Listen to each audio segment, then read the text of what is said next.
The show that gets you ready for the week of football that lies ahead returns to a social media near you or your screens. The show for the soccer fanatic by the soccer fanatic. This is All Things Football. Good afternoon. Welcome to it. My name is Apiwe Roto.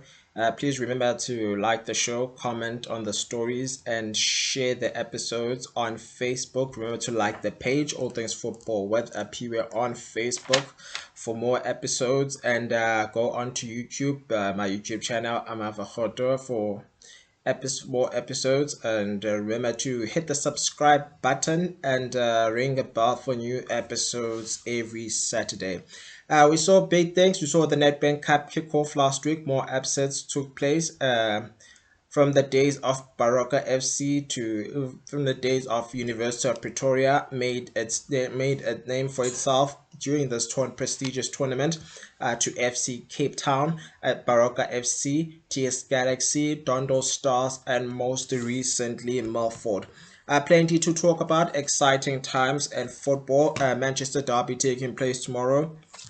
Without further ado, let's get into the stories making headlines in the world of football. We start with some news making headlines of football starting in Egypt. Egyptian giants Al Ahly are said to be monitoring the movements of Mamelodi Sundowns midfielder Tebogo Mokoena and will be keeping an eye on the midfield maestro, keeping an eye on the midfield maestro until the end of the season. The 27-year-old was part of the Bafana side that brought back bronze at the Africa Cup of Nations, which took place this year in Cote d'Ivoire.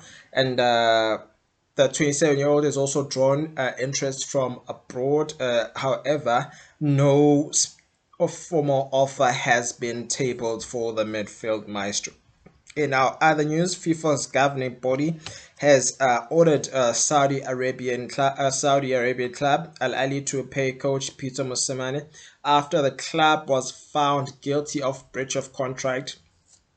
Now, if you remember clearly, coach Peter Mosimane was appointed by Al Ahly, who were in the Saudi Arabian second tier, to get them to the Saudi Pro League, which it did successfully by winning the second tier before he was relieved of his duties. The tactician was hired to help the side gain promotion, for which he was promised 2.7 million rand for the 2023-2024 season, with a bonus of 2.8 million if the club is promoted.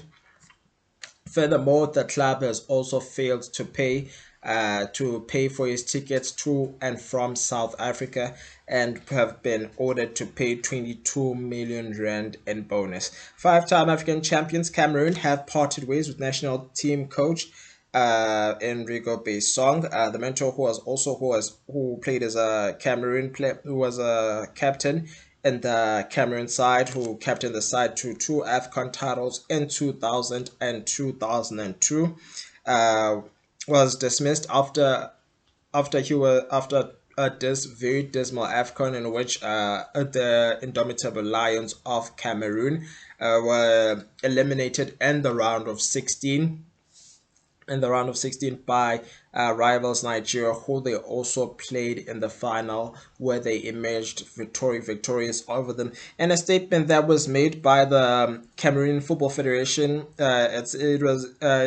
the statement read, I quote, today, the executive committee of the Cameroon Football Federation notified the members of the Indomitable Lions staff of the end of their the contract to manage Cameroon's senior national team. Fecafoot took this opportunity to thank Mr. Rico Betsong Bahanang and his assistants for their dedication to the service of the nation during the 2 years they have been in charge. In the next few days, the details of the recruitment process for a new Indomitable Lions coaching staff will be announced. Fecafoot, president, has also confirmed the decision was made as the objectives are not met. In a statement, he also said, "We have not achieved our objectives, and our executive committee and I do not see ourselves renewing our contract with Coach Rico Bassong," he told newspaper France 24. Bafana defender Sianda Kulu is emerged as a target for clubs ranging from Saudi Arabia, Russia, and Morocco. Now, the former Mamelodi Sundowns, Maritzburg, and Kaizer Chiefs defender is no stranger to playing overseas, having plied his trade with FC Rostov in Russia and in Israel and Azerbaijan, just to mention a few, before returning to SuperSport United. The 32-year-old has also is attracted interest alongside Kuliso Mudau, just to mention a few, after that impressive run at AFCON. And CAF, in our other news, has taken action against Moroccan referee Redouane Jaid after his behavior at the Africa Cup of Nations, which took place in January and at the Ivory Coast. Now, this comes after the Moroccan official refused to officiate the bronze final, third place playoff, is affectionately as it's popularly known, between South Africa and the Democratic Republic of Congo, citing he was unfairly overlooked as a result, and was for the final between the hosts and Nigeria, which the hosts would eventually win. And as a result, has been permanently excluded from the list of international referees as far as CAF is concerned, and will also not officiate the game between Etoile du Sahel and a CAF Champions League encounter between Etoile du Sahel and Esperance, which will take place on the 24th, which took place. It was not he did not was not allowed to officiate, I beg your pardon, the game between Etoile du Sahel and Esperance, or should not, and will not rather, officiate the game, which will take place on the 24th of March, not February, but March. I apologize for that, and will be replaced by his fellow compatriot in Samir Gezes. Cameroonian, in our other news, we're still running with Cameroon. President Samuel Eto'o has a very unhappy president, Cameroon Football Association president, and Samuel Eto'o has expressed his displeasure and has urged his lawyers to sue CAF. This comes after the legend was made aware that an investigation was taking place regarding his involvement in a match fixing scandal, regarding his involvement in match fixing scandals and misconduct, along with violence, where news headlines were made regarding him assaulting a journalist in the previous AFCON, which took place in Cameroon in 2021, and abusing his power. And a statement, according to the statement, I quote, speaking to the president, he stated in a statement that he made, "I was never questioned about what I was accused of. I therefore instructed my lawyers to file a complaint against the CAF and to establish responsibility. It was far too easy to tarnish everything I had built during these few years in the world of football. CAF launched a press release much too early. This is unacceptable behavior." Close quotes. Let's have a look at your results from last week, dating back from the 25th of January. Carabao Cup final, and Jurgen Klopp's of last season, and officially in charge of Liverpool, got to a great start with a first trophy in the cabinet, thanks to a 118th minute goal from captain Virgil van Dijk in extra time against Chelsea, winning 1-0 at the Wembley Stadium. In other news, the Nedbank Cup. In our other news, we saw the Nedbank Cup last 32, Platinum City Rovers against Morocco Swallows. Morocco Swallows needing a penalty shootout after a goal, needing penalties, but to win by 3-1 after a goalless draw in 120 minutes, while Hungry Lions proved too strong for JDL Stars, winning by that solitary goal. Crystal Lake thrashed by Orlando Pirates by 6-0, who are the defending champions. Richards Bay came from a goal down to win by 3-2 in an entertaining encounter at the Kings Wellitin Stadium, while Maritzburg United were too strong for Paul United in the battle of the United sides, winning by 3-0 at the Princess Magogo Stadium. D General beating Madridistas by 2-0, 2-0.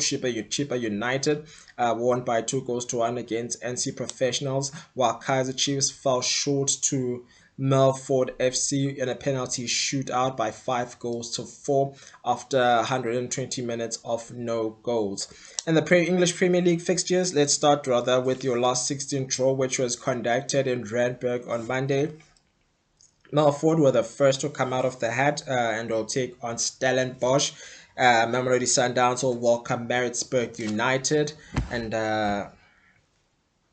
Sekhukhune United take on Amazulu FC. Chippa United welcome FC Ravens in an Eastern Cape derby, the first of its kind.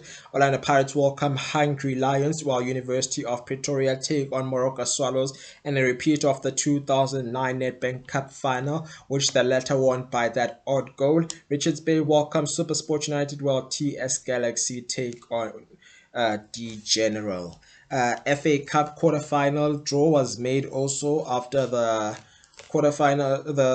after the round of 16 was concluded on Wednesday. The matches will take place on the 16th and 17th of March alongside the Nedbank Cup. Wolves will welcome Coventry City. Manchester United take on Liverpool in one of the oldest rivalries and the world's oldest cup competition and football history. Chelsea welcome Leicester City, while Man City welcome a familiar rival in Newcastle United.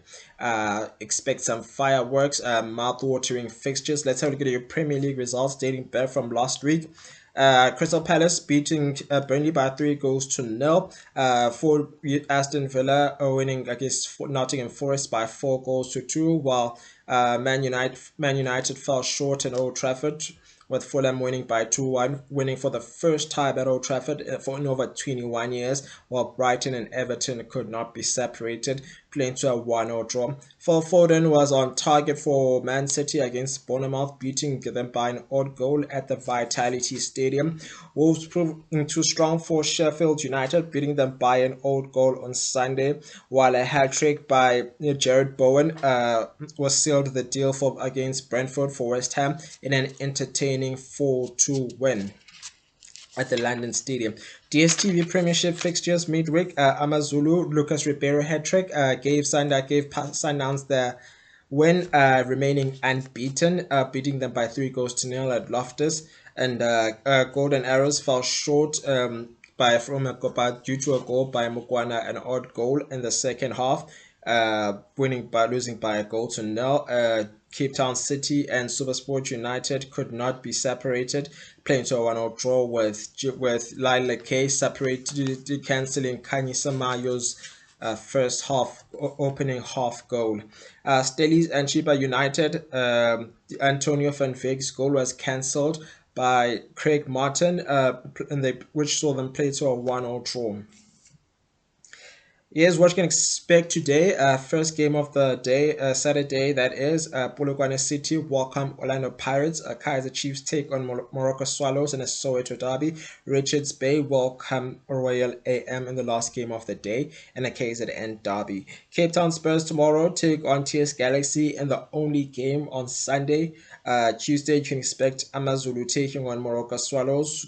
Our Golden Arrows travel to Kaizer Chiefs. Cape Town City take on Stellenbosch in a Cape derby.